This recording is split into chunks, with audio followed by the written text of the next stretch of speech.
Baba Mungu, tunakushukuru, tunakuinua asubuhi ya leo. Tunasema asante kwa kazi ya jengo hili Mungu ilipoanzishwa na siku ya leo imekamilika. Tunasema pokea sifa na shukrani Mwenyezi Mungu. Asante pia kwa area MP wetu Mheshimiwa Paul.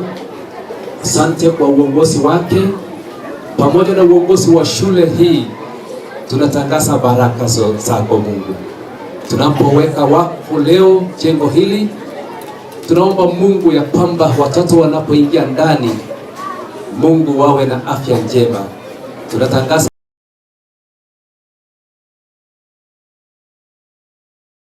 na zaidi ya yote tunaomba mapenzi yako kwa kila jambo. Naomba hata shughuli hii inapoanza hadi itakapokamilika Mungu, tunasema sifa na utukufu ni zako. Naomba hayo machache kwa jina la Baba, Mwana na Roho Mtakatifu. Asante. Basi wanafunzi tutakimya, alafu wakati mheshimiwa tutahitajika kuweka shangwe na vigelegele. Sawa sawa? Karibu mheshimiwa wetu. Haya, silence students. Bwana Yesu asifiwe. Asifiwe tena. Thank you so much.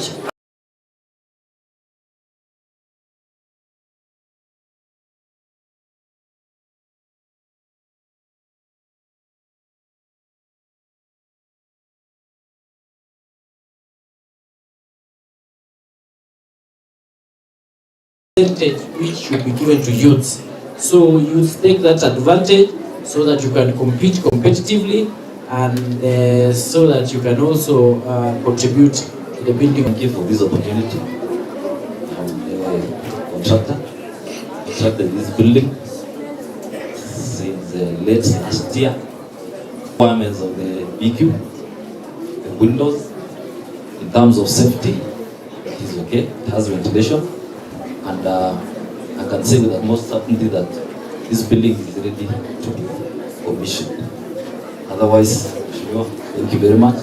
Najua ulijua vizuri, tujuai meet anywhere, and hii kazi nili apply any other Kenya, any other Jesume constituency president, na nikapata without any mapendeleo. Na as a matter of fact, when I came here, my youthfulness ileta shangao kidogo, watu wengi walikuwa wanajua sana. And everybody was like, hey, this person really construct this building. So nilijikaza. It was a motivation on my side. Nikajikaza kabisa. So otherwise this building was constructed according to the BQ from the ground level mpaka juu. Kiangalia kila kitu iko as per the BQ. And I can say again that this building is ready to be commissioned. Bas, a round of applause to the contractor and the team from the school here who supervised, from the team, from our office, our youths. Bas, asante sana. The Lion of you. Bas, thank you so much. Now I want to unveil so that we can see what is in the placard here, and also the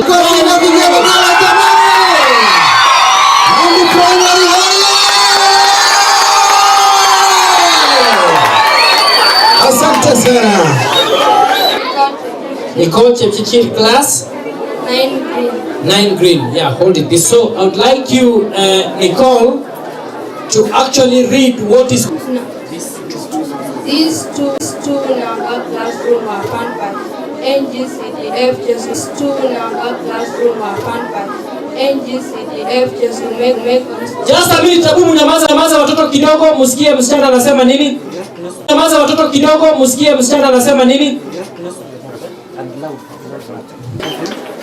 Now we are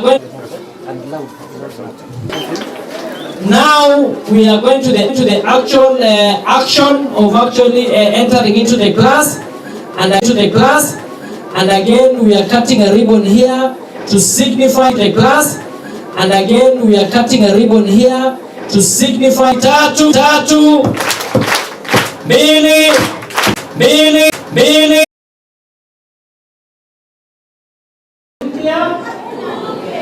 Has she come to school? No. What do I go tell her? Who is your member of National Assembly? Yeah? Paul Diego. Unajua yeye? Amekuja ama hajakuja? Hapo shuleni ama hayuko? Very good. Now, who is your MCA? MCA anaitwa nani? Unajua MCA? No. MCA anaitwa Honorable Julius. Sawa sawa. Which word are you in? Which one? And which constituency is Nandi Comprehensive School? It's in Chesume. And which ward is it in? Which ward are we in? In UMC, ward. Okay. This is called Chemulu Kametun ward. Say you are in Chemulu Kametun ward.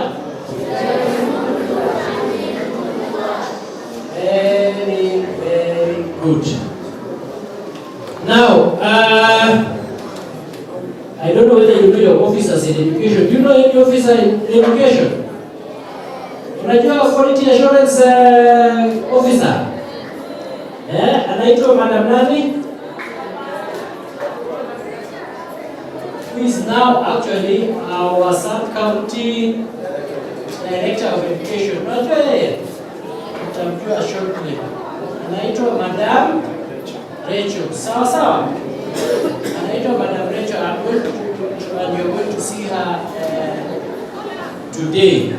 And we also have a representative from the County Director of Education, Madam Daisy. Is Madam Daisy in?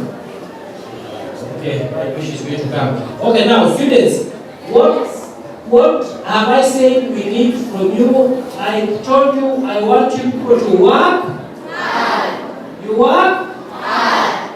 And by working hard, then you need to respect who? Very good. You need to respect teachers, parents, leaders or neighbors? Leaders. And most, yeah, and everyone. That is very good. Everyone.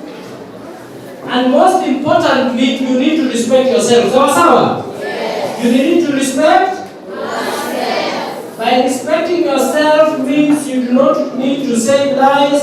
You do not need to spoil your bodies. You need to be clean, not to be dirty, not to be involved in illicit, not to be involved in drugs, not to be involved in cigarettes, and you need to be good children. Sawa? Yes. Now, lastly, we have our sponsor, we have people who come and preach, and today we are blessed to have a bishop. We are blessed to have a bishop. You know, bishop anaitwa nani? Anaitwa nani? Yeah? Anaitwa bishop nani?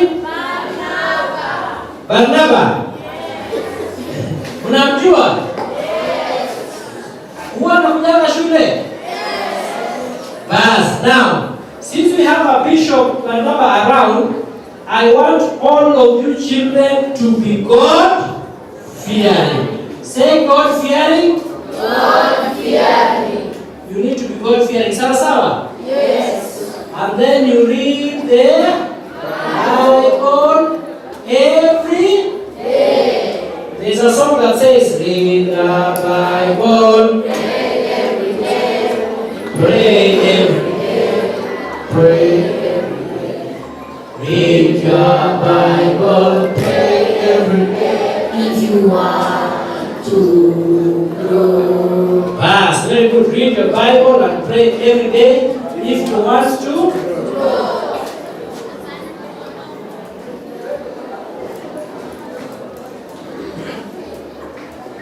Okay, so thank you so much. We have tumethibitisha kuwa actually the whiteboard and the marker pen actually can write. So take your academics seriously and we wish you the best. Sawa sawa vijana na wasero wetu. Yes. Yeah, sawa. Thank you so much and God bless you. Thank you so much. Mheshimiwa, we request your indulgence in the report to the classroom with your Rachel was let's proceed to the next classroom, please. After you, Mheshimiwa.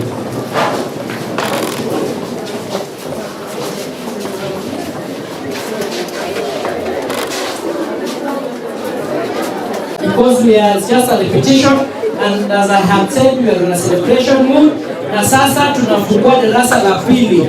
This institution is blessed to have 2 classrooms from NGCDF and another 3 classrooms from the Ministry of Education. So I'm very excited and very happy that to celebrate the opening and cutting of the ribbon of the 2nd classroom. 3, 2, 1.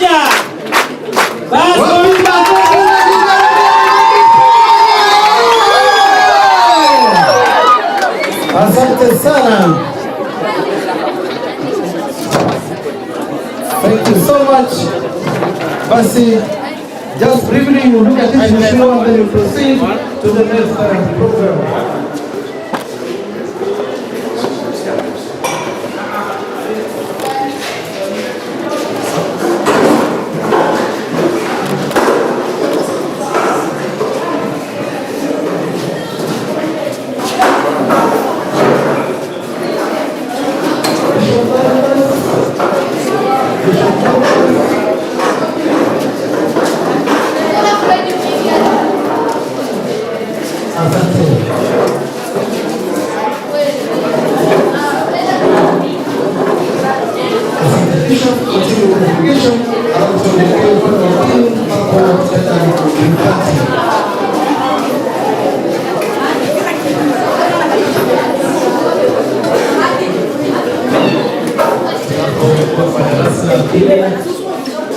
Naomba kusoma katika Samueli wa pili.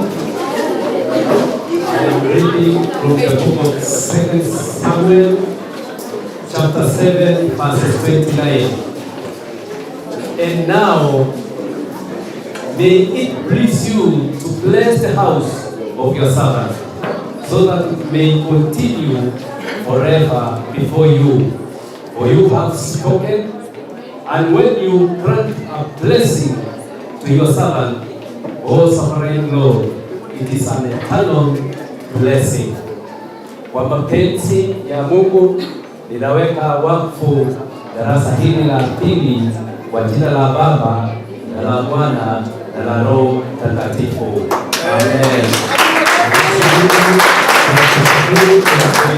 Asubuhi ya leo wanafunzi wa darasa hili wanapoingia na walimu, tunatangaza baraka zako. Hekima na maarifa iwe juu yao, na naombea Bwana hekima na maarifa hata na viongozi wetu, tukiongozwa na Mheshimiwa Polo na viongozi wote wa shule hii. Hekima na maarifa iwe juu yao kwa utukufu wa jina lako. Kwa jina la Baba, Mwana na Roho Mtakatifu ninaomba na kuamini. Amen. Plus, watoto kuna furaha? Yes. Kuna furaha? Yes. Asante sana. Now, like the other first class, we are very excited and very happy that tunajengea darasa standard. Now it is all for you. On behalf of all the stakeholders who are here today, we love you as our children, we cherish you, and we pray that God gives you the courage, God gives you understanding, so that you can excel in that. Sawa sawa. We wish you the best. Work hard, exceed expectations, and keep the flag of Nandi Comprehensive School high and fly. Sawa sawa. Respect your teachers, respect your parents, respect your leaders, respect yourself. Be God-fearing children. Pray and read the Bible every day, and all will be well. Sawa sawa watoto. Yeah, we have done our part as the leaders. The teachers are doing their part to teach you. The parents have done their part. The bishop and the clergy have done their part. Thank you so much, Principal, because you have ensured that apart from having a classroom, at least the children also have desks. So we are really, really, really very grateful for this partnership. And the primary and the comprehensive school is another level, has a way to go, and it's reaching the standards of education, so we won't let us down. We love you all, and we expect you people to return, to give us good results. Sawa. Yeah, at least now, darasa special school nzuri, so the environment here is actually conducive. Sawa. Yeah, we say thank you to our government of Kenya, while at least facilitate pesa for the Ministry of Education to bring for this classroom. We as NGCDF also tumefanya juu chini, shule yetu inapata darasa mbili, wale wengine wanapata darasa moja, wanapata darasa tatu kutoka Ministry of Education pia kutoka darasa tano, and we are going to keep going. So take advantage of the facilities that will be given so that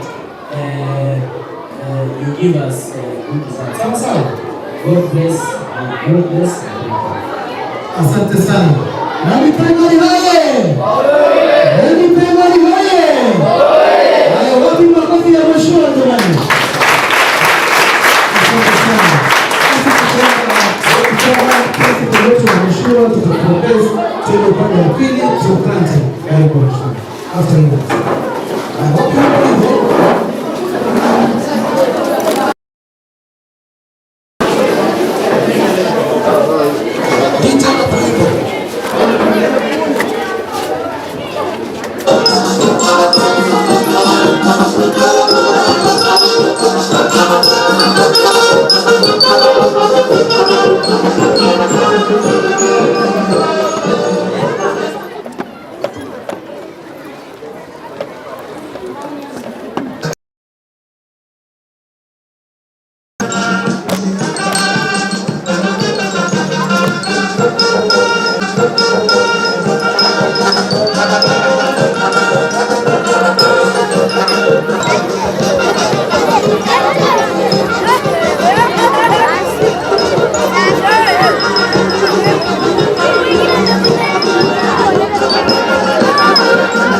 Asante sana.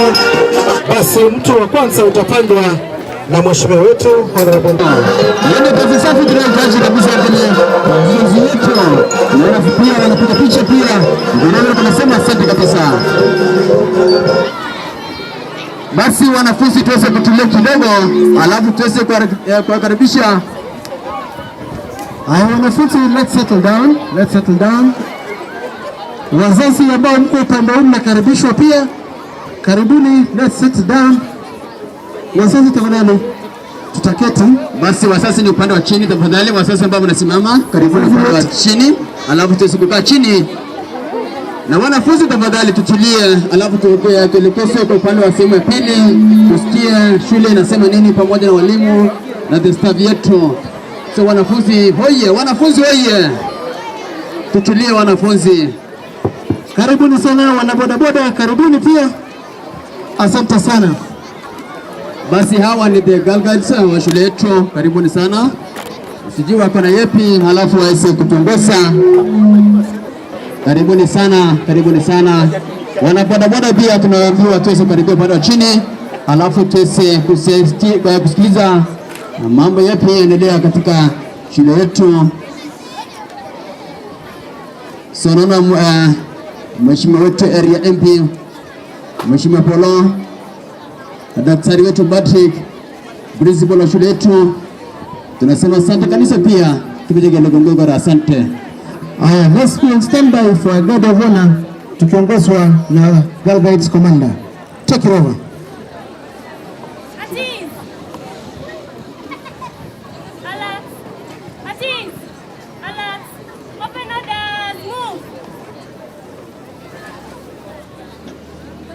Backline, check your line.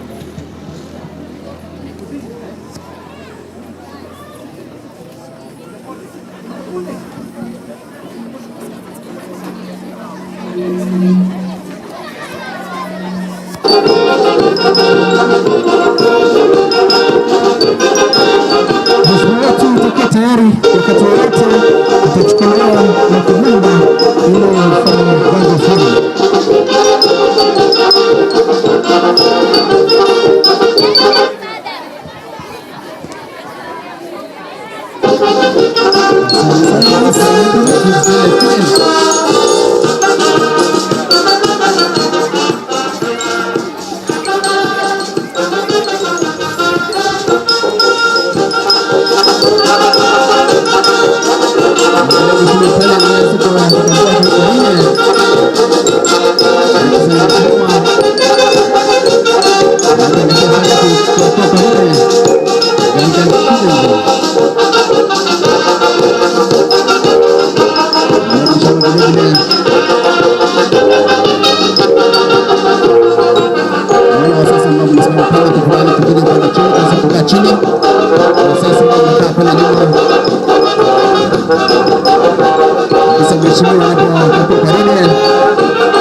Sasa pamoja na wanafunzi, mheshimiwa akifika pale tutapiga makofi ya heshima kabisa tafadhali.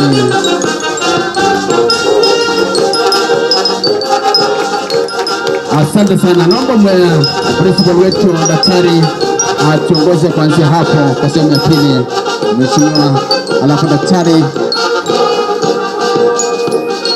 Basi natumai kuna wimbo wa taifa bwana brother. Yes. Alafu silent.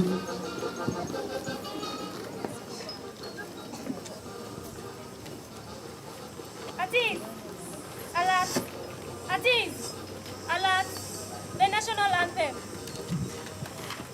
Oh God of all creation, blessed is our land and nation, justice be our shield and defender. May dwell in unity, peace and liberty, plenty be found in our borders. The East African anthem. Mungu twaomba uilinde Jumuiya ya Afrika Mashariki, tuwezeshe kuishi kwa amani, tutimize na malengo yetu. Jumuiya yetu sote tuilinde, tuwajibike, tuimarike, umoja wetu ni nguzo yetu, idumu jumuiya yetu. Disperse. Asante sana. Wapi makofi jamani? Asante sana Calgary wetu wa shule. Tunatumai kwa karibu sana. Asante. Karibu principal wetu Daktari Kito. Utupe welcoming remarks, alafu tuta progress. Thank you very much. MNA, Member of Parliament, Chisumi constituency, my brother Paul Biego,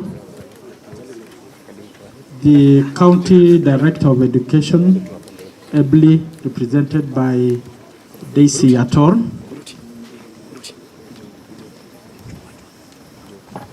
our Sub-County Director of Education, Madam Rachel, Chairman, Board of Management, Wanasongok and his team, distinguished parents who have come to commission with us these two classes, our esteemed teachers, our students, ladies and gentlemen, good morning. Good morning once again. Very quickly, allow me to introduce the staff, Mheshimiwa. I think it is important that you get to know all of them. I have close to 60 teachers. Kindly fall forward. I don't know whether the teachers are around. Kindly hurry. So, as I alluded earlier, have close to 60 teachers. They are doing good work. And I want to appreciate their work as they are coming. This is the team that is behind the success of this school. Wanafunzi tunaomba mnyamaze.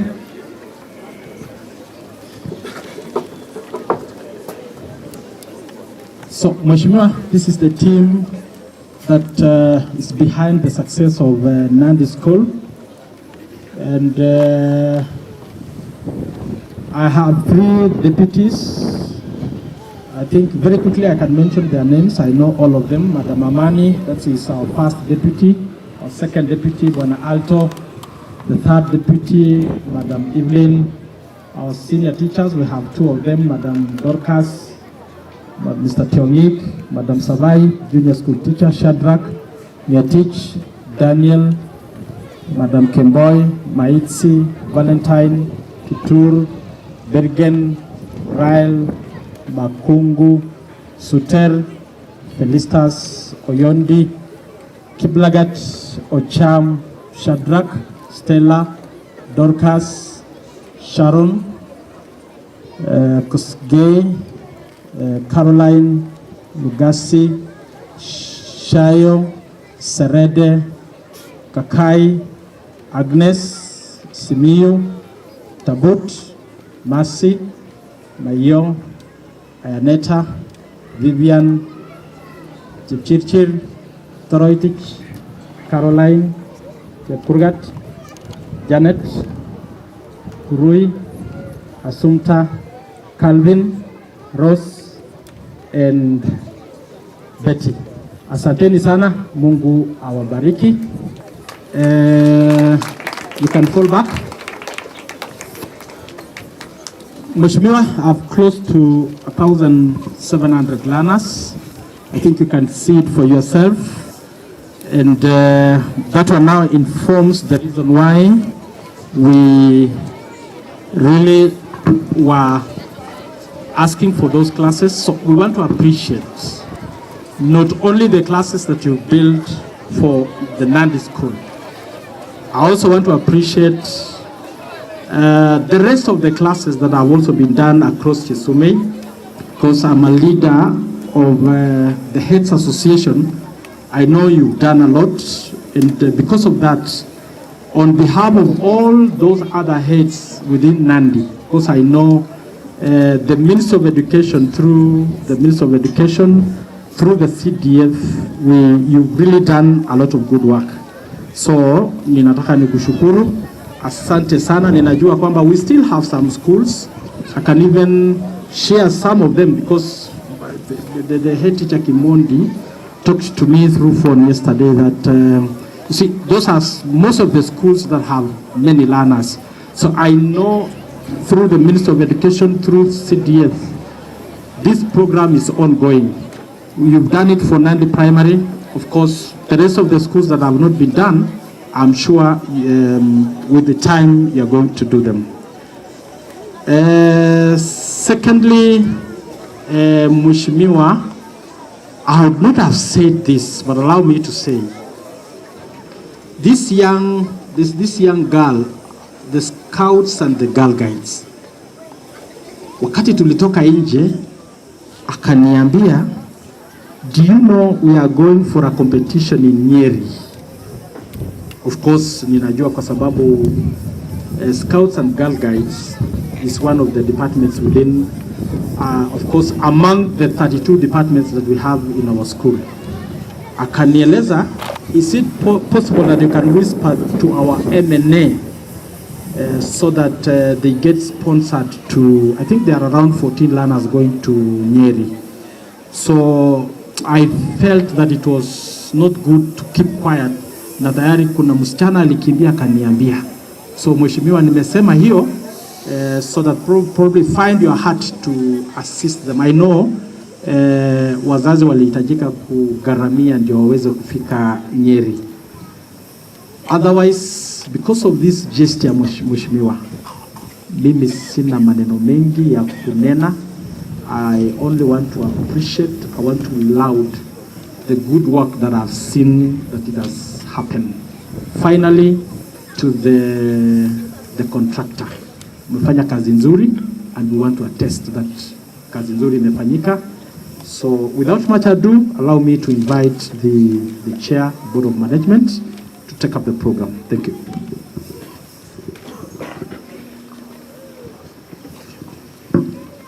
Sorry, I'm told there are some presentations.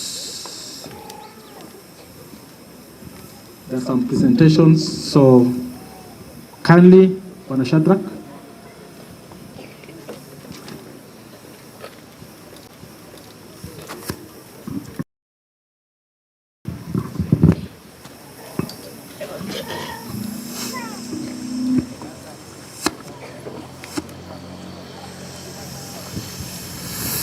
So they are going to dance.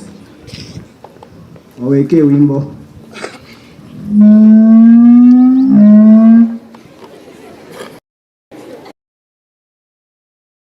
Hasta kidogo.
Sena wa show.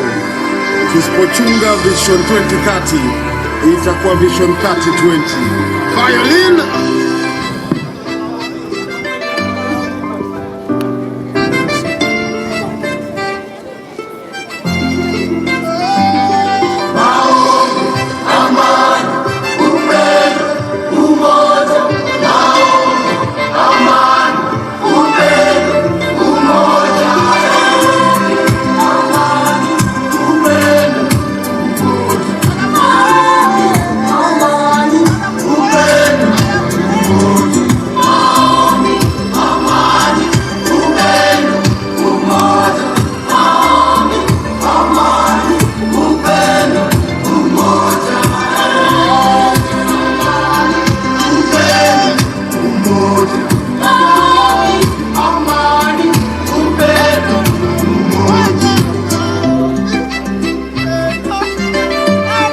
Asante sana.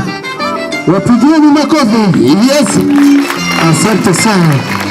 Piga makofi kabisa. 1, 2, 3, 4. Asante kabisa. Asante kabisa. Kwa sababu ya saa tunaomba BM aweze kuendelea kuanzia hapo. BM Moto, karibu. Make your remarks as we proceed.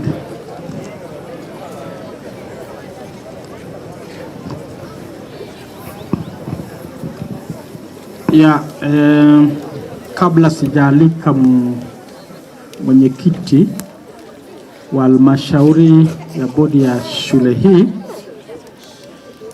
nataka ni waombe kwa unyenyekevu tuweze kusimama sisi sote. Si tulipoteza kiongozi wetu wa walimu wakuu jana in a very tragic accident. Brother Johnson Nzioka, who is our national chairman, Heads Association. Tafadhali naomba kwa sababu ni mwenzetu na mimi ni mwenyekiti ya walimu wakuu Rift Valley, tuweze kusimama dakika moja we observe a minute of silence.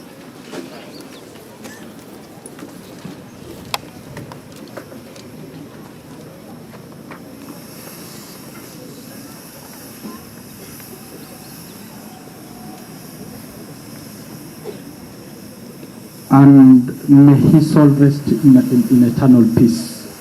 Amen. Asanteni sana. Karibu Chairman.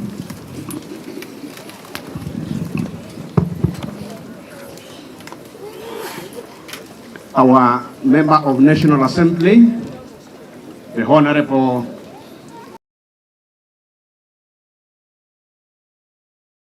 County Director of Education, the Sub-County Director of Education, Bishop Rotich, our Chief, and all the other members present. Chief.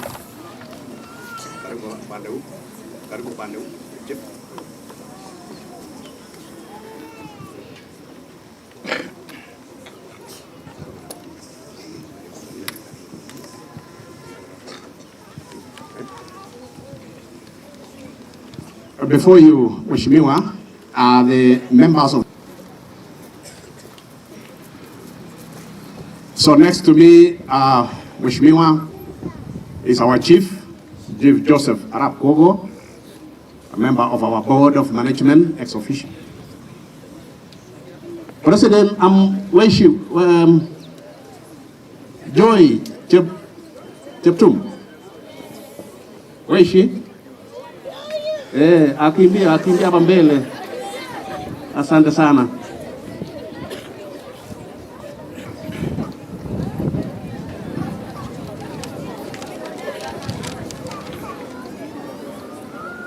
So Arap Kogo, asante sana Chief. Baada ya Chief, we have Leah Chemurgor. Leah Chemurgor is the Vice Chair, Board of Management. Asante sana Leah.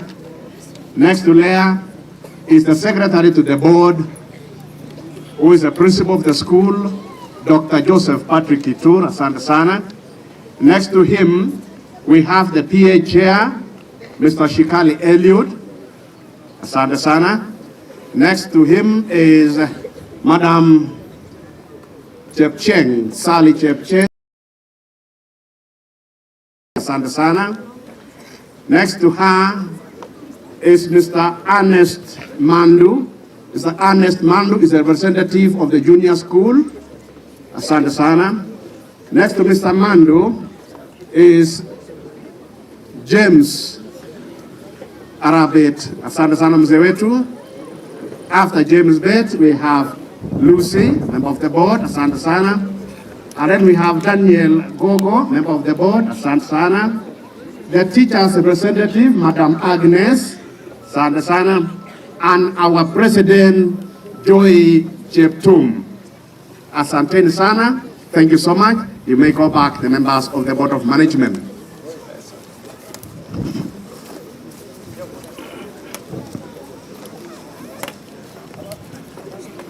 Mheshimiwa, I want to sincerely thank you for coming early so that we had that opportunity of telling you what we needed to tell you, be it in form of request or thanks. We managed to do that.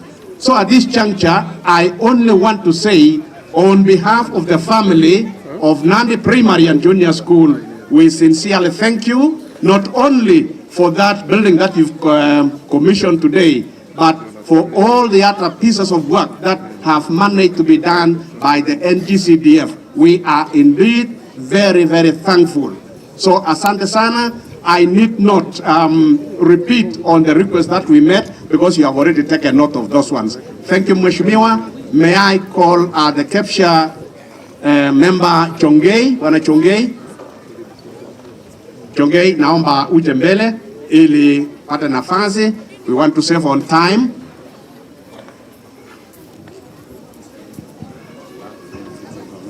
Okay. Basi mgeni wetu wa heshima, Honorable Paul, the principal of this great institution, Dr. Kitur, the board of management, and your team, wakini wote, wanafunzi, good morning. Bwana Yesu asifiwe. Asalamu alaikum. Asante sana. Ninaitwa Mwalimu Thomas Chongi, teacher and principal, Nandi Hills Township. I'm the chair of the Kenya Primary Schools Association, Nandi East. Nandi East is one of the sub-counties of this great county, and I represent the heads there. As well, I'm the secretary of this great county in matters, Kenya Primary Health Association. So this morning, I'm happy to be in this very great institution. I was invited shortly by my friend Kitur. Kitur is my chair. I'm the secretary. Kitur nimepewa risala za pongezi from the other colleagues, Nandi East, Panabiama, our secretary, I'm treasurer from Tintret, na wale wengine. So I want to take this opportunity first and foremost to introduce members of KEFSHA kama wako. Kitur, I will introduce you today with your permission. Kitur is our chair. Any other member? Kitur. Asante sana. So let me make some few remarks in a nutshell because of time. On behalf of the Kenya Primary Health Association of this great county, I want to thank first and foremost God for this great day. Thank Mr. Gituru for inviting us. Na kushukuru sana mheshimiwa wetu kwa kazi nzuri ambao mimi mwenyewe nimeona. Sijawahi kukutana na yeye, hii ni mara yangu ya kwanza. Lakini kwa kweli tumefurahia kazi yake. So on behalf of all the heads of institutions of this great county, we want to appreciate your work, mheshimiwa, and say that Bwana Kituru, I want to appreciate all the stakeholders that are supporting us in matters education. We have CBC, we have grade 9 with a lot of challenges that we undergo to ensure that grade 9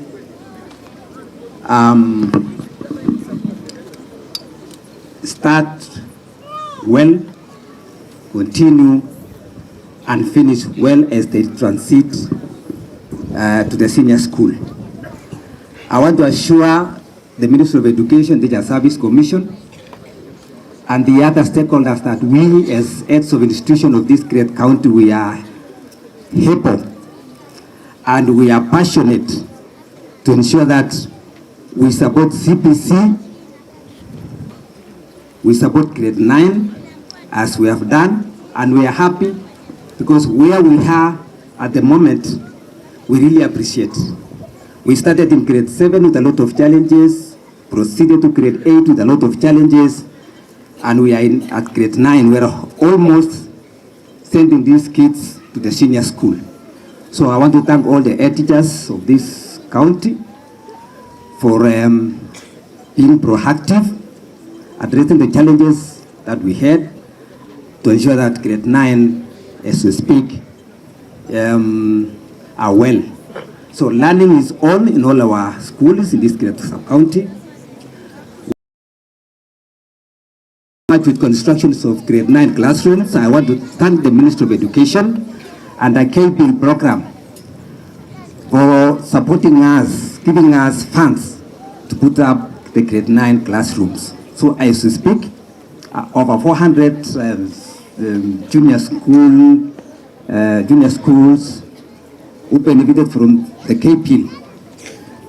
Phase 1 are through constructions, learners are learning. Phase 2, some are through, and we have grade 3, phase 3. And we are struggling so much to ensure that all these phases, God willing, we are through so that we have our learners learning in a very conducive environment. I want to thank also the NGCDF for supporting us in putting up the same classrooms to ensure that learners have a place to learn. So on behalf of all the heads of the institution, we appreciate the Ministry of Education and we appreciate the NGCDF. We have other multinational organizations in where I come from, that is Nandi East. We've been supported by the Eastern Produce so much. They have come in to support our put up labs for the junior school, and we really appreciate. So any step called that to come to support us as heads of the institution, we welcome and we really appreciate. Thank you so much. God bless you. Wape makofi ya kesha. Asante. Yeah, nataka nichukue nafasi hii sasa. We have two officers from the Ministry of Education, the Sub-County Director Chisume and also the County Director Education. So I want to invite Madam Rachel to take up the program, then invite the CDE as we move on.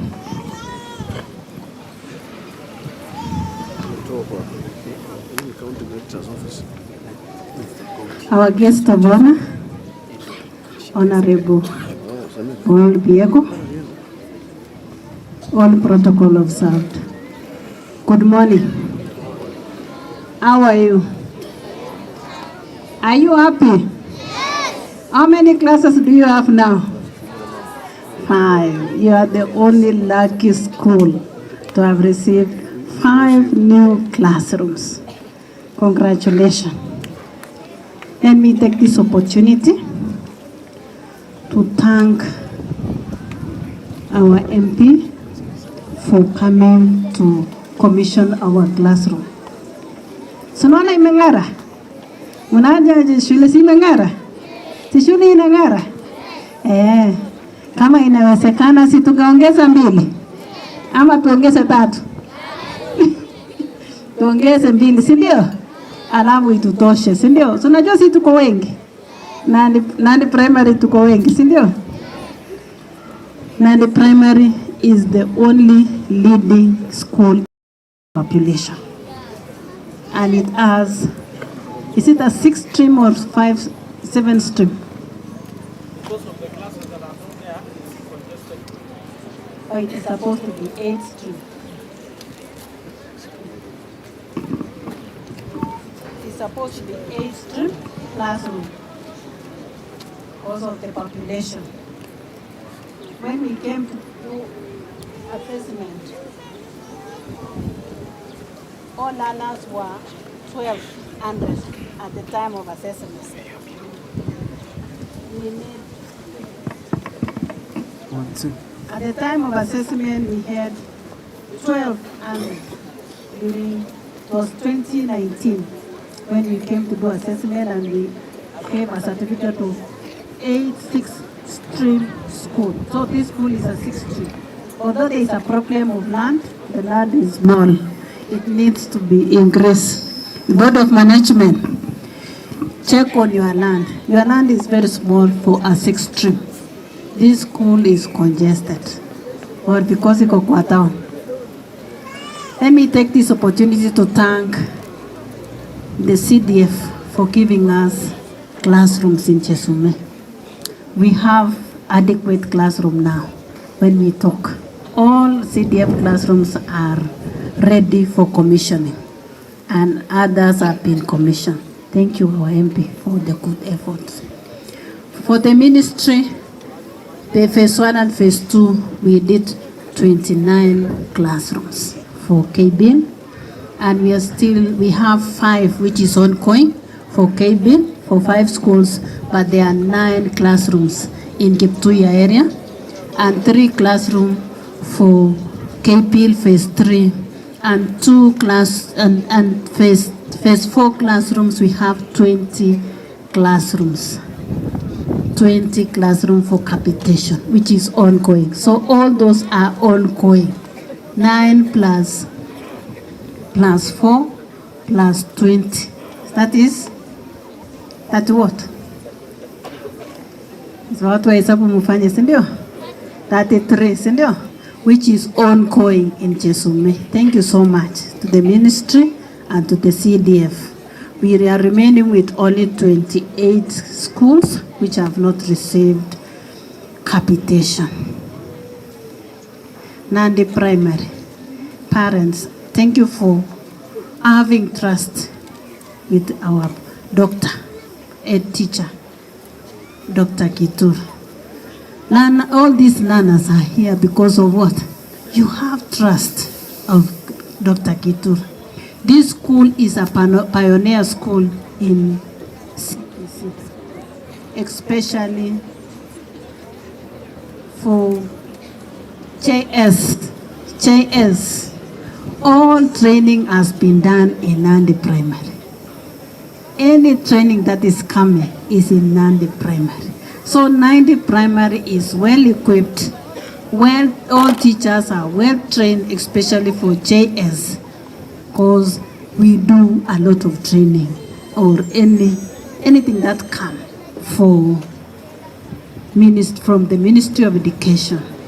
We do it in Nandi Primary, either from semester, KICD, Ministry of Education, and many other stakeholders. They always come and do it in Nandi Primary. Nandi Primary, you are doing very well. In terms of performance also, you are doing well.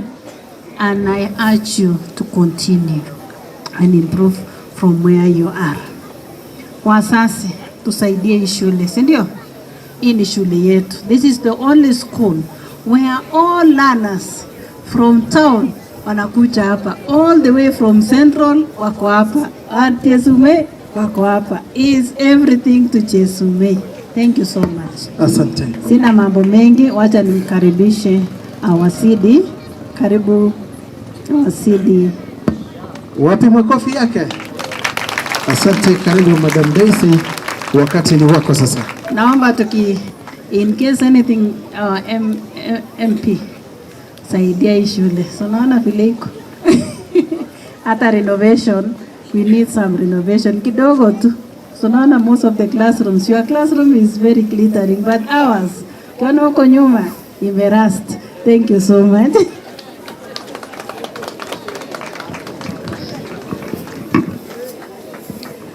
Our guest of the day, our member of National Assembly, Mheshimiwa Paul Diego, my colleague from the office, the school board of management, teachers, parents, and students or pupils. Good morning. I'm Daisy Ator, and I'm standing here to sit in for our CD. Elsewhere, attending to other official assignments. In first term, our county office is normally very, very busy with activities, rolling out activities for the year. So when you see us here is away on the same duty representing the same office. So accept these apologies and also receive these greetings.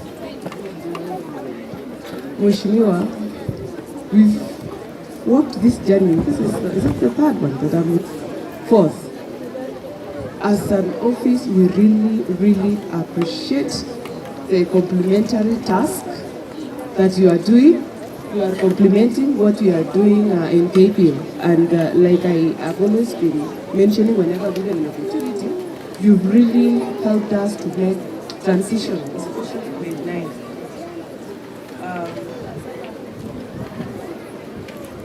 Quite a number of people were really pessimistic when you started this. At the beginning of the year, quite a number of pessimists were waiting to see this transition have issues. But I'm here to stand and say thank you. You cannot for your efforts. Most likely we would have had some of our learners not have classrooms. So thank you for that complimentary effort. And thank you also for considering that Nandi Primary, you consider the numbers, I guess. That is why you give us 2 number classrooms. We really, really appreciate. The Board of Management, thank you for the prudent use of resources, beginning from KPL. Of course, having your secretary around representing you in managing our resources. I how resources that have been sent on the ground are utilized. I'm sure all of us who are seated here today, we can really see the results of prudent use of resources. And parents, among the 6 constituencies that we have in Nandi, I must say, residents of Tesumei, you are one lucky lot. Mheshimiwa is leading in delivering these CDF classrooms. And that is very commendable, Mheshimiwa. Wapi makofi ya Mheshimiwa? Keep up the good work, and may God continue blessing you with lots of wisdom so that we can benefit as residents of Tesumei. Teachers, it's not left you out. As an office, we appreciate the way you are attending to our major clients, the students. When I look at Nandi primary students, wow, they look amazing.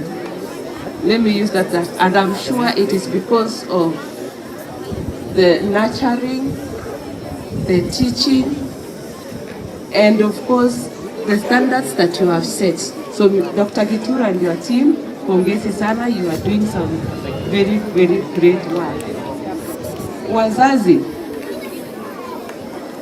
I can see they are represented. We have parents around, Thank you parents for joining us. You are major stakeholders. Thank you for joining us this morning to receive the classroom from Mheshimiwa. Thank you so much. Mheshimiwa, your CDF team, I think on the ground, they are really your face. So CDF team, pongezi sana. You are doing commendable work on the ground. Keep on, keeping on. Dr. Kitur, as new as they are, we want you people to use them prudently, give us value for money. We are very sure you'll exceed expectations at the end of this year. And we want you to leave it neat as it is, so that these little ones can still benefit. That way we'll be able to allocate resources to other priority areas, so that we don't spend so much time doing repairs and all that. So let's take good care of resources so that it can serve us even better. Now, because I know Mheshimiwa still has a busy schedule ahead, allow me to stop there and say thank you so much. God bless. Asante sana. Makofi yake jamani. Thank you very much, Madam Bisi. Thank you very much, Director, for that brief. Her Excellency, Madam President, karibu.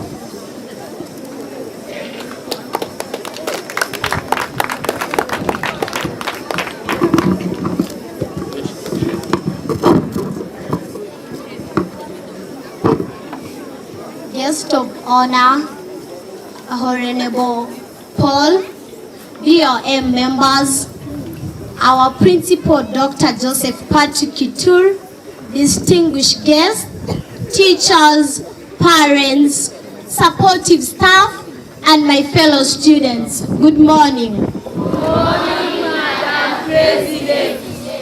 I am Joy Chetum from 9 Blue, the school president. Nandi Comprehensive School boasts a population of over 1,600 learners, 57 teachers, and 13 supportive staff. First and foremost, I would like to extend our heartfelt gratitude to the government of Kenya for constructing the 3 grade 9 classrooms. This contribution has provided our students with a better learning environment, ensuring that we have the facilities and space needed to excel academically. Secondly, I'd like to express our sincere gratitude to our area member of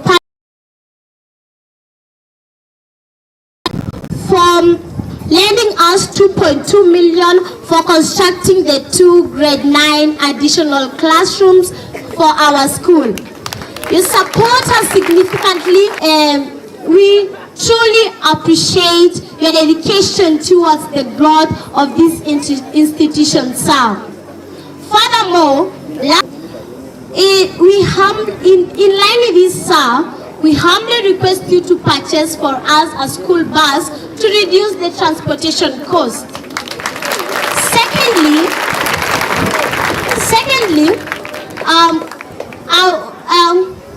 again, some of our classrooms have some leaking roofs, which gives us a hard time during the rainy seasons.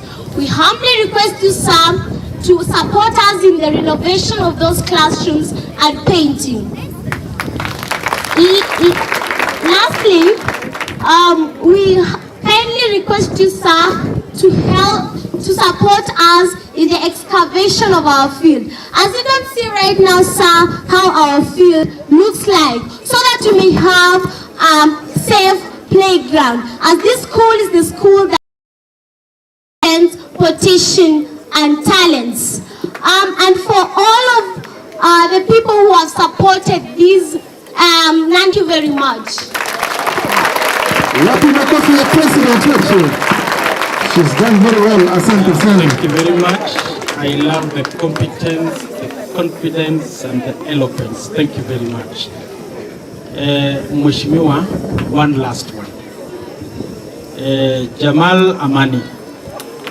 Jamal Amani.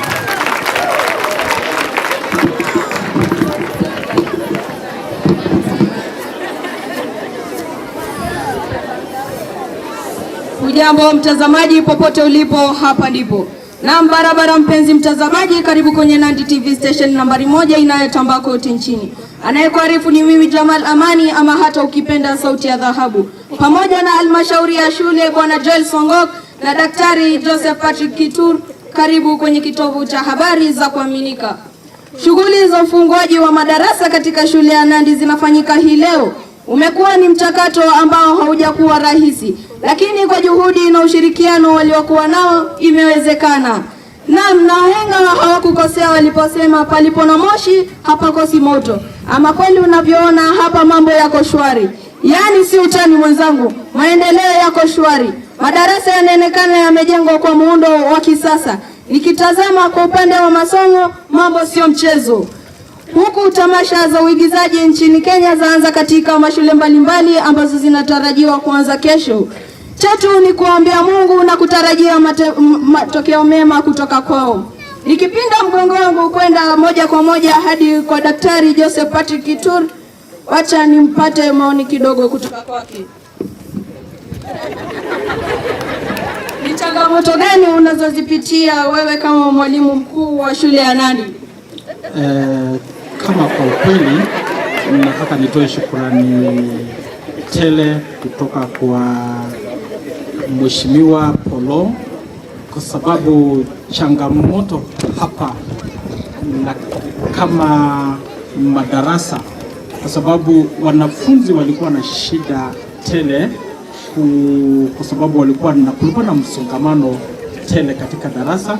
Lakini kwa hivi sasa, Bwana Jamal, nataka nikuharifu kwamba tuko shwari, na yale mengine kama kuna shida zingine hapa na pale, niko na uhakika kwamba tuko na uwezo wa kupambana nayo. Asante. Haya, wacha tupate maoni kutoka kwa halmashauri ya shule Bwana Joel Songok. Jamal, nakushukuru sana.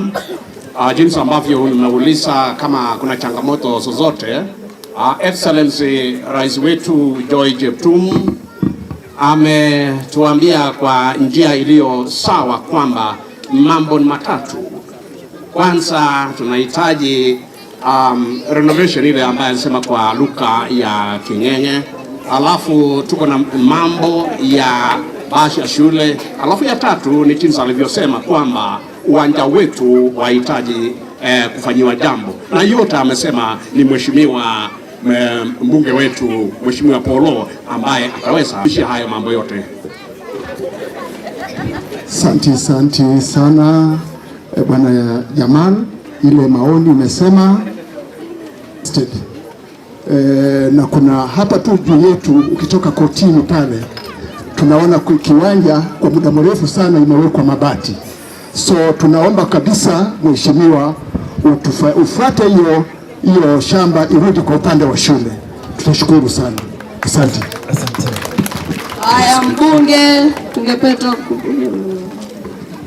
Asante sana. Wapi makofi ya mwandishi habari tafadhali? Tusikie maoni. Majina, mimi naitwa Paul Kibikivieko, mimi ni mjumbe katika eneo hili la Kisumei, na mambo yote ambayo nimesikia mmenena, hiyo maneno nitatengeneza.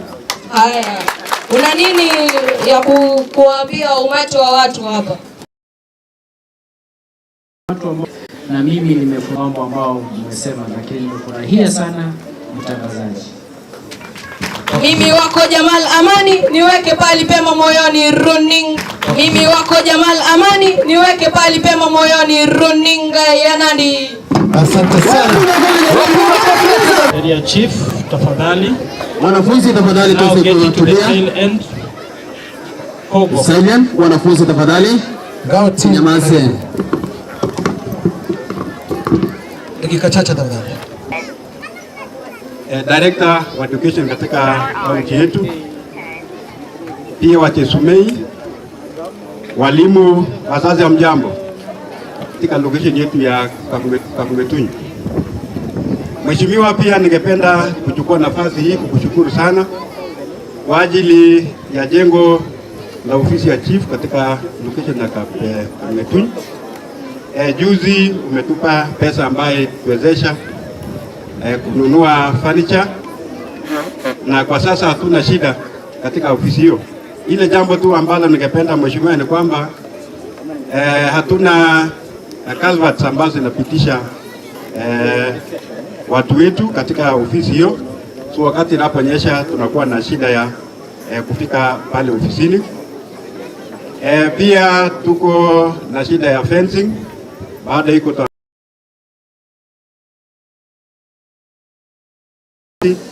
uweze kututembelea uone yale ambayo yanaendelea pale. Mheshimiwa, pia katika location yetu ya Kamungetunyi utukumbuke. Sisi kama ngao tunahusika na mambo ya usalama, na ningeomba kwamba ofisi ya education na ofisi yetu iweze kukutana. Tulikuwa na incident juzi pale Samu karibu kwa Muruywa kwamba kuna watu ambao wanatembea saa 10 usiku, saa 11, na tunaona usalama wa watoto wetu kidogo kuna changamoto, lakini kama ngao tumejaribu na tumeweza kusaidiana na wazazi. Na pia wazazi, tafadhali, tunapowatuma watoto asubuhi mapema tuweze kuangalia mambo ya security yao. Usivishe tu mtoto na kumtuma shuleni. Tafadhali tusaidiane na ngao ili tuweze kuchunga watoto wetu. Kwa haya machache, mheshimiwa, asante na karibu. Asante sana. Wapi makofi ya chief wetu? Asante. Asante bwana chief. Kabla mheshimiwa hajaja kuendelea, ningependa niwaite members wa board waje mbele, alafu watuze mheshimiwa pamoja na wageni wengine. Asante. Wanapokuja, natumai my DJ utakuwa standby kwa wimbo Asante Yesu ili tuweze kumshukuru Mwenyezi Mungu. Mtu wa kwanza naomba mheshimiwa tafadhali. My DJ kwa tayari pale, na wanafunzi tafadhali tuweze kunyamaza kwa sababu tuko kwa shule hapa. Vice chair utampa mheshimiwa. Asante sana. My DJ weka sauti pole pole tu. Asante Yesu. Thank you. Yes sir. Naomba bwana chief aje mbele chief tafadhali. Bwana shikani. Pole chini kidogo tu. Haya, bishop. Asante bishop wetu. Asante Yesu kabisa kwa ajili ya siku ya leo. Asante. Baada ya bishop, pate chairman CDF. Chairman CDF. Chairman CDF, tafadhali.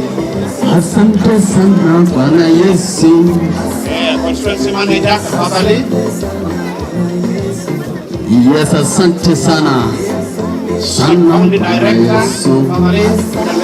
County director. Akiandamana na director. Director pamoja. Yes. Wanafunzi piga makofi namna hiyo kifuata ujiti. Yes, kabisa. Come on. Yes, sir. Come on. Nasa. Ati nini? Piga kwa Yes, piga kabisa wa DJ. Mama, Msha mwanatuke. Kemsa, bwana. Kemsa. Kemsa, bwana. Kemsa.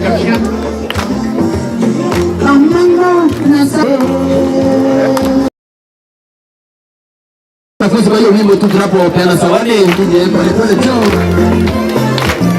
Yeah. The remaining ones go to board members wa CDF. Board members wa CDF. Board members wa CDF. Umefika wakati ule ambao kumpa nafasi mheshimiwa wetu na take over. Kumpa nafasi mheshimiwa wetu na take over. Asante. Basi wacha tuchukue fursa ya all the time.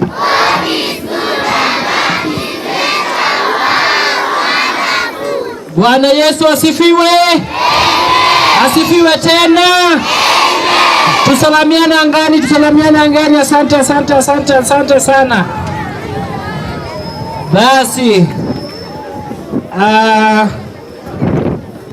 all established protocols observed hapa mbele.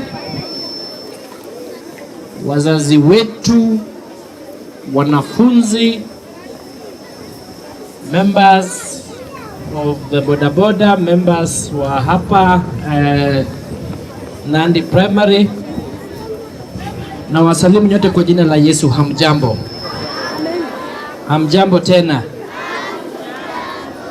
Basi langu nitaomba radhi kwa sababu tuko shuleni, niongee kwa lugha mbili. Lugha ya kwanza lugha ya Kikalenjin kwa sababu watu wengi wanasikia Kalenjin, na la pili lugha ya Kiingereza.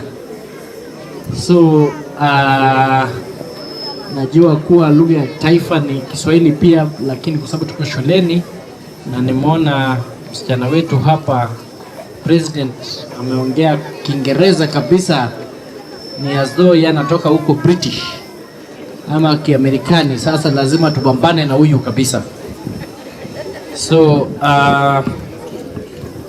let me take this opportunity to thank the school management for hosting us today. Let me pass my regards to the principal, Bwana Kitur, who welcomed us very early at 7 a.m. and like any other school, kudos for the level of organization. And I thank everybody who at least ensured that we were comfortable at that time. Sasa kwa sababu yangu itakuwa mambo mengi kidogo hapa na pale, kabla ya hiyo zote nataka kutambulisha watu ambao tuko na hawa. So maybe our staff can come forward here for CDF so that I can introduce who may not be knowing that the composition of the CDF comes from the entire constituency. We have Mwain waiting for us. We have a member representing the minority in hapa Chisome, tuko na minority, the Luya speaking people. Tuko na Janet Bigay, the manager of constituency, anaitwa Tito. There is my PA here, anaitwa Jeff Kiprotich. And then we have the committee members. Receive apologies from two very strong members. One is the funds manager, Chebi. who actually comes from Baringo, and he had a very great commitment to Baringo, so he may join us in the course of the day, and he's not with us here. We also have Chairman Tiongi, who lost his brother, and he is not with us, or his relative, and he's not with us here today. But they have been represented very well by our youthful leaders, led by our chair, Nomilif Kitemoy here. You have one of your own, Madam Apa, who represents Kemundu, Kangetuny. Yes, Madam Lynette. Tuko na Madam Gladys from Elmo Kwangechek. Tuko na Chemase from Koserai Ward, na tuko kutoka Naserem kutoka Kombe.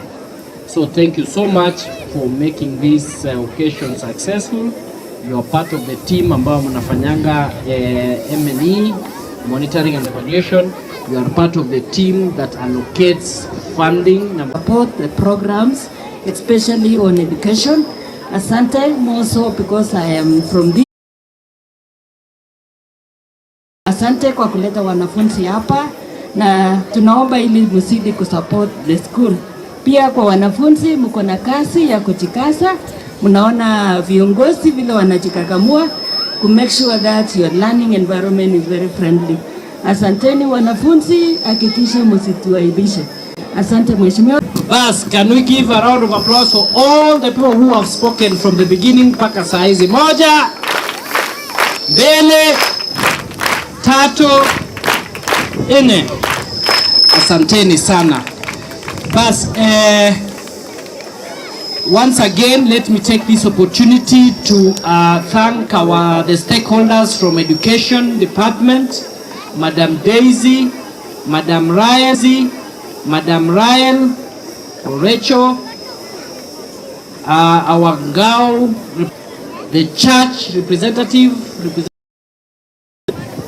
the BOM represented by the chair, the teachers and all the parents.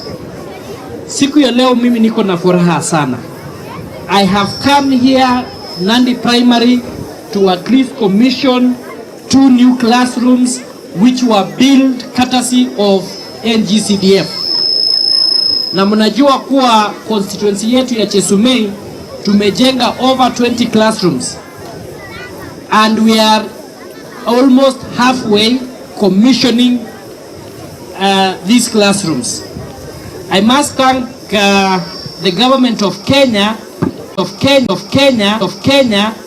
though many people seem to say that it is not working, because I told Bwana Esemere, since your classes, the ministry has in their wisdom seen that we are supposed to allocate 3 in Nandi Primary and mine were 2. I told him, let me withdraw mine first, 2, so that at least you can have it approved 3 classrooms. And we did a bit of a trick with him because this particular school, I called it Nandi Primary and he called it Nandi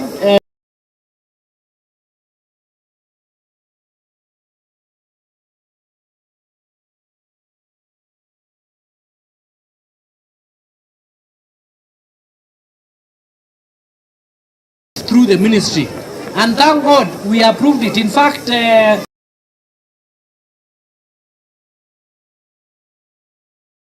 draw the 2 and agreed with him kwa sababu anaopenda sana, akasema pana, do not withdraw the 2, and then nika backtrack sasa, pia tukagoja the allocation of the ministry, were given 3 and we went ahead because of the level of need. So this school is one of the beneficiaries which has at least got 5 classrooms from this government, na tupige makofi this government. I am also happy to state here that when the president was launching housing, we told him about this particular institution amongst others from Mgwen, because we were in Mgwen, and he promised through a presidential directive that they are going to build, and we are going to build another 10 classrooms hapa Nandi Primary. I am going to try my level best to push for it. It's good the surveyors have come, wamesha kuja pima hizo madarasa, but now what we need to do is to push for the funding. So Nandi Primary, at least you are on a positive trajectory. Nyinyi hamuna shida sana for now. Now, what I just want to say is probably to respond in issues ambayo mmeniambia hapa, but before I respond, let me just tell people of around here ili waelewe kazi ambayo tunafanya saa hii. Darasa ambayo tumezindua ni karibu 10. Ambao tunaenda bado kuzindua ni 10 zingine. So madarasa ambayo tumejenga kwa NGCDF ni karibu 23. Leo tuko hapa Nandi Primary. Tunaenda baada ya hapa wadi ya Kiptuya, tunaenda shule ambayo inaitwa Mwein, and after Mwein tunaenda huko mwisho the same wadi ya Kiptuya ambayo inaitwa Tuya Bay. So we are actually commissioning 3 schools today. That shows that we are actually doing very well, and thank you so much for acknowledging that, Madam Daisy. This particular Nandi Primary at least has benefited from NGCDF. The president talked here, the lady president talked here. She talked about 2.2, but actually what we allocated in this particular school was 2.4. And I had allocated earlier 500,000 for the construction of ablution blocks, and I can see that the ablution blocks around here are okay, courtesy of 500,000 which I had actually given to this school. Nambwe Primary pia nimewapatia 300,000 to kujenga ablution blocks, and these things unajua ni ya financial year, so I may have said it before and I am repeating it today. Kipsinende Primary, just across there, I'm also building a JSS classroom. I have not commissioned, but I will commission. Kamurguiwa Secondary School, I am building a laboratory. I dispersed to them 1.4 million, and they are still telling me it is not complete. I want to go and inspect so that I can see whether to allocate them more money. And Kamngetun Chief's Office, wakati chief alikuwa anaongea hapa, mimi na furaha sana kwa sababu wakati nilikuwa nashika hii kiti, the chief told us as at that time hawana furniture. I allocated them 500,000 na najua hiyo ofisi yenu iko sawa sasa huko Kamngetun. Yeah, iko sawa, that is good. Now hiyo mambo mengine ambayo umesema chief, issue to do with the visit, takuja visit huko alafu tuongee maneno yetu huko, na hii maneno ya sublocation ya Cheblengu na issue maneno ya shamba nitatafuta wakati tukuje tuongee hiyo maneno ya shamba. So that is okay. For this particular school, now that I have stepped here,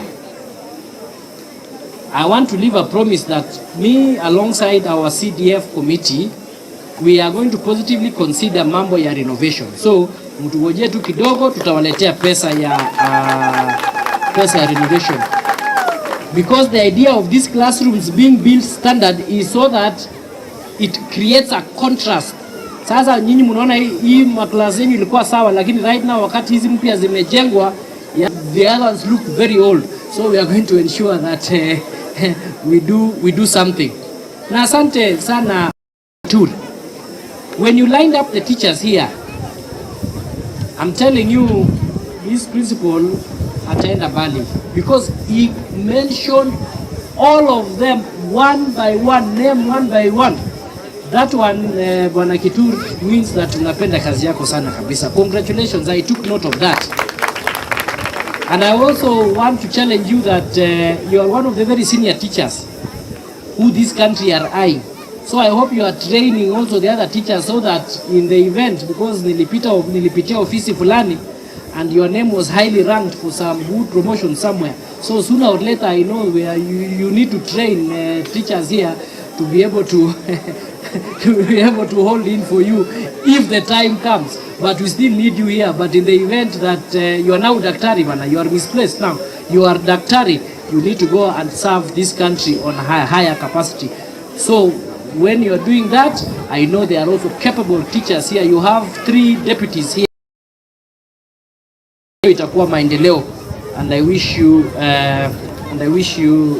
the best. Mambo ya stima, just because I am here kwa shule ina affect area hapa, kwa sababu naona kuwa kuna wananchi hapa na mimi najua nitawapatia dakika moja mbili. Naona watu wa bodaboda hapa, I know pengine watakuwa na mambo moja. Kuna vijana wa area hapa pengine wako na jambo moja hapa na pale. Tutawapatia nafasi kidogo kusikia mambo yenyu hapa just after this. Otherwise kwa mambo ya stima najua I know you know Amai na Kabutie hapa jirani. Mambo pia ya bursary. Mambo ya bursary pia, especially for university and tertiary colleges. I have devolved the issuance of bursary. Wakati ule mwingine ulikuwa naenda chukua kwa chief's office. There was a very big disadvantage for people of Chemundu Kametun ward because they had very big locations. Now I have devolved to polling station. Take advantage. Mimi naleta bazari yangu paka polling station ili mchague mwenye anastahili kupewa hiyo bazari, who is needy more than the other, to able to establish or to differentiate who has been given bursaries by another made by the county or the office of the women rep. So I have devolved the issuance of bursaries. And in the issuance of bursary hapa Chesumei, mimi nimesema kuwa vijana ambao mnamaliza shule, I am sponsoring watoto kuenda TVET yetu ambayo inaitwa MSOS TTI. Nataka vijana take advantage of the sponsorship. In the year 2023 I sponsored 100 students. The year 2024 I have sponsored another 150, and I am ready to sponsor over 100 students to go and get skills in MSOS TTI. So watu wa bodaboda, watu ambao wamemaliza shule, hata wale wanataka kwenda abroad, take advantage, because hata ukienda kuwa security huko Qatar ama Dubai, mkiwa na extra certificate pengine ya plumbing, certificate ya electrical, certificate ya mechanical, you become better equipped so that you can have better jobs out of the country. So vijana, take advantage of the scholarship that I am giving in MSOS. And when I am disbursing bursary in each and every polling station, I ensure to pick one student from that village to sponsor to MSOS. La mwisho kabisa ni maneno ya barabara. I will ensure the roads that are under me hapa Chemundu Kametun, the roads are majorly through or under county, but the ones that are under me, especially kama hiyo ya kama ile ya Tilalo inaenda paka Kamoriongo, though it is far from here, those are roads that are for national government, but many here tutasukuma through the county government, through the national government. At least right now hapo kwa njia ya police we have gotten some donor funding na naona kazi inaendelea. I'm going to sukuma still. We talk very closely with the management ya county to ensure that our township Kapsabet, when we meet as leaders, we are saying tunataka kusafisha Kapsabet town. So issues to do with roads, at least I thank you to Kenha. Wame advertise some roads, although that is in a nearby constituency yetu hapa KCC, wapi hapa hata town hapa katikati. At least there are so many roads that the national government has advertised through Kenya, but most of them are falling under Mgwen because we are at the border. Otherwise sitaki kusema mambo mengi, nataka tu watoto hapa so I can just so that you allow me to talk about national issues kidogo, kwa sababu mlinichagua niwe mbunge wenu. I also have to touch a bit on the national issues, but before I touch on the national issues, wacha nimalizie nyinyi watoto. Watoto, habari yenu? How are you? Are you working hard? Yes. Are you working hard? Yes. But I want you to continue working hard, because here, when I stand here, I can see many doctors. Who wants to be a doctor here? Very good. When I stand here, I can see engineers. Who wants to be an engineer here? Very good. As I stand here, I can see pilots here. Who wants to be a pilot? But when I stand here, I can see political leaders here. Mimi naona MCA hapa. Nani anataka kuwa MCA? Bas. Nani anataka kuwa mbunge kama mimi? Nani anataka kuwa governor? Very good. Nani anataka kuwa women rep? Sasa hata wanaume wanaweka mkono juu namna gani? Nani anataka kuwa senator? Bas, very good. Nani anataka kuwa na gari kubwa kama hii yangu ambayo iko na tairi kubwa? Nani anataka kununua gari? Kila anataka gari. Bas, teachers, parents, leaders, everyone who is older than you, and you also have to respect yourself. Sawa sawa? Tumekubaliana? Nani anasema wata work hard kabisa? Very good. Sasa kwa sababu tumekubaliana na nyinyi, na mimi nimefika hapa kama baba wa area. Si sawa? Sasa mimi nitawachia mwalimu mkuu kitu ya mkate kidogo. Ama mnataka nini? Wapi makofi jamani, makofi kabisa. Shangwe na vigelegele. Asante sana, asante. DJ, asante. Yes my DJ, weka hiyo wimbo kabisa tayari DJ. Wekea moja wanafunzi makofi tafadhali.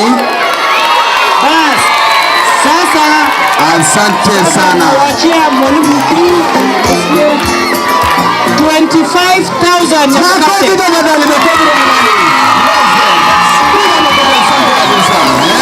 Asante. Yes, asante sana. Alafu walimu wasishike hiyo mkate yenu, wacha niwaachie mwalimu kitu, si ndio? Kabisa, wapi shangwe na vigelegele. My DJ? Bas, wacha nawaachia walimu 15,000 shillings hapa. Andika hapa kabisa shangwe na vigelegele.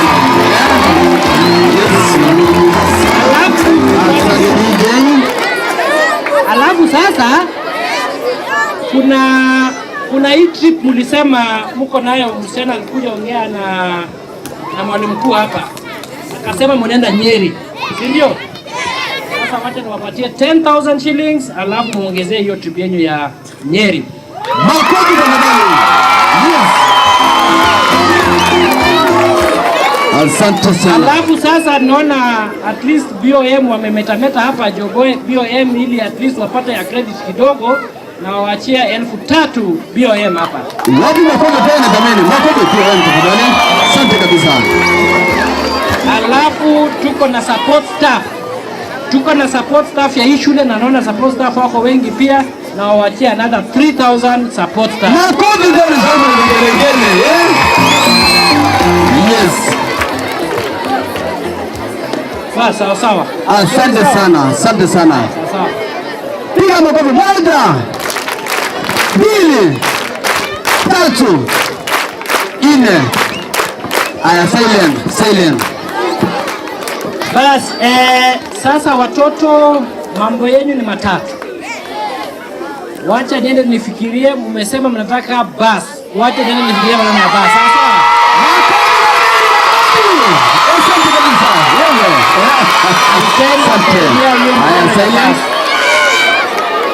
Ya pili ambayo nimepromise sasa, hiyo ya bus tenda fikiria kuona vile itatokea. Lakini ile sasa nimekubali siku ya leo itakuja fanya maneno ya renovation katika hii shule yenu. Makofi wanafunzi.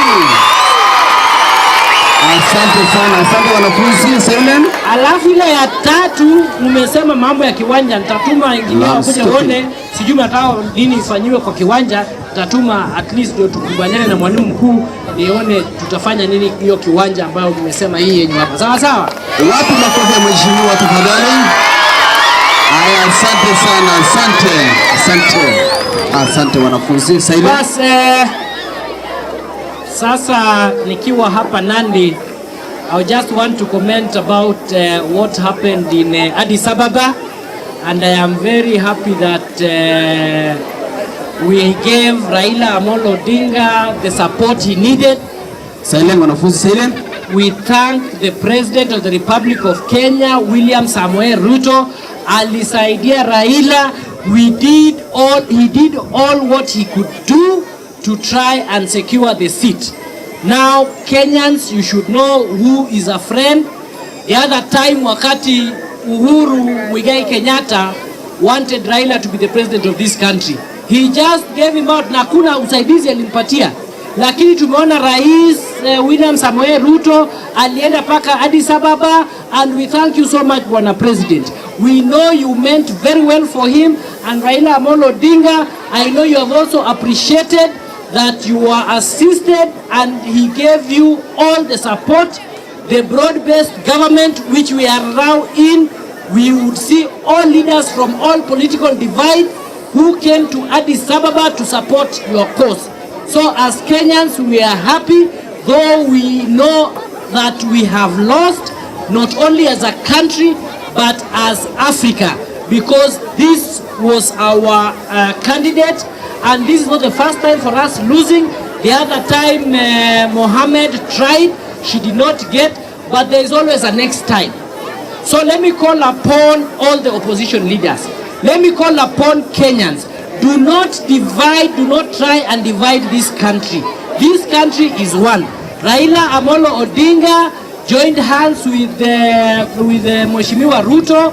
We are now on broad base. So musilete chuki.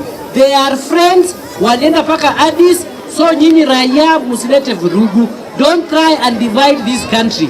Raila Amolo Odinga is also is a Kenyan, and he has the right to come and see what else would he be productive in this country. So mimi naona kuwa sina mambo mengi sana. Sisi tunafurahi kwa sababu tulijaribu chenye tungeweza, na kwa sababu ilikataa, sasa tumerudi nyumbani. So supporters wa baba, supporters wa Ruto, tushikane ili tujenge hii Kenya. And I also want to send also so many people are making noise. It is because they do not know the trajectory that this country is taking. I must report that this country is on a positive trajectory. When you look at the inflation rate, which 2.7, when you look at the dollar which is at 128 and 129, which has come down all the way from 169. Those are positive trajectories that this country is undergoing. So kudos to the president. We have employed teachers. Here we can see there are so many teachers in this school. I know they have a deficit still, but we are going to try all our best. The only government that has employed in a record 2.5 years a whole 76,000 teachers, permanent and pensionable. Let us clap for Kenya Kwanza kwa sababu wamefanya kazi nzuri. We have also taken in another 20,000 interns. Mambo ya mbolea tunafurahi sasa kwa sababu it was at 7,500, but right now we are buying it at 2,500. What we need to do and tell the Ministry of Agriculture is to look at the pricing of the seed, because there is no point fertilizer coming down whereas the seeds are still up. So I call upon the Ministry of Agriculture, the MD Kenya Seed, you people look at how best you are going to help Kenyans. Na watu wa eneo hili ambao wako na mambo ya chai, at least there is so much discussion about the tea, and I know for sure sooner or later we are going to give a solution for the tea farmers. So I thank you so much for this occasion. Nawaambia asante sana. At least time is now not on our side, but thank you so much. All those who have attended, asante sana. The board of Nandi primary, muko na representative hata ya Mr. Rono of the PWD. It is very nice when I see you people incorporating all kinds of people in your board. Na mimi nafurahi sana. So Bishop, thank you so much. Continue praying for this country. This country is okay. Tumetoka shimo ambayo ilikuwa kubwa sana, ile ya external debt, but we managed to pay the euro bond. Right now tuko sawa sawa na tunaendelea. Let's pray for this country so that at least we get good results. With those many and few remarks, nasema asanteni sana. Mungu awabariki. Tukutane huko Mweni. Asante sana. Mungu awabariki. Asante sana. Aya, asante sana. Watu kwa appreciate mheshimiwa wetu. Shikilia hivi na tafadhali, weka mkono wako mbele tafadhali. Weka namna hii. Tafadhali kila mmoja weka mbele namna hii. Rudisha nyuma namna hii. Rudisha nyuma, balance namna hii. Weka rasha maua pole pole hivi namna. Moja!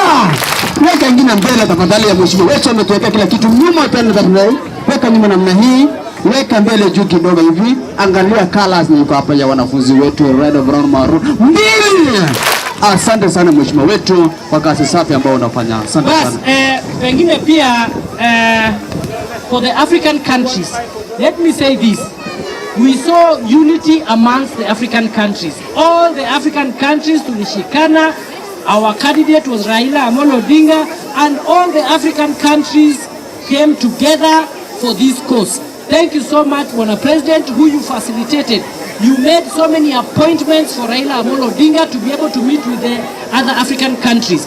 And all those African countries actually supported us. The next time we have known where we have failed, and we are going to at least try and tighten that area. Otherwise, we are very happy as Kenyan, we are very happy as Africa. Asanteni sana, Mungu wabariki. Asante sana, asante sana, asante sana kabisa mheshimiwa wetu. Wapi makofi ya rasharasha kabisa. Piga makofi 1, 2, 3, 4. Piga 1, 2, 3, 4. Asante sana. Karibu sana my brother. Basi nataka nimwite speaker wa shule hii. Speaker wa shule hii Angela Chelagat akuja make vote of thanks.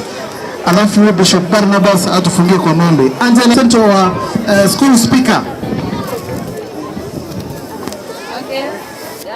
Our honorable member, our guest of honor, the MP, the BOM, the school principal, teachers, parents, and my fellow learners, good morning. Swaski, good morning. Good morning. Okay, my name is Angela Chelagat. I'm known as the school speaker in Nandi Comprehensive School. And first, before starting, I'll just start by thanking the Almighty for being here today. I'm saying thank you. And also I'm proud that I'm seeing my father here, because yesterday I had no hopes that he will come, but I'm finally glad that he came because he was able to squeeze time, and I'm a speaker. So, for me starting, Mheshimiwa, tunasema asante for you have been able to cooperate kwa hizo vitu zote, tunasema asante. And also part of the scout, we say we appreciate, even though it isn't enough because each learner was required to pay 7,000, and to be sincere, I'm one of them, among the 46. Yes, we just say thank you, but even though it isn't enough, just 10K, because 10K is just required for only one learner, which is 7K. And only 14 have paid out of 60 learners. 60 learners. Yes. So if you could just Takushukuru, because on Thursday we are required to be in Nyeri for the founder day and the thinking day to remember the founder of the Scouts and Guides. Yes. Nasema asante. May God continue blessing you. Asante. Asante sana. Bishop Barnabas.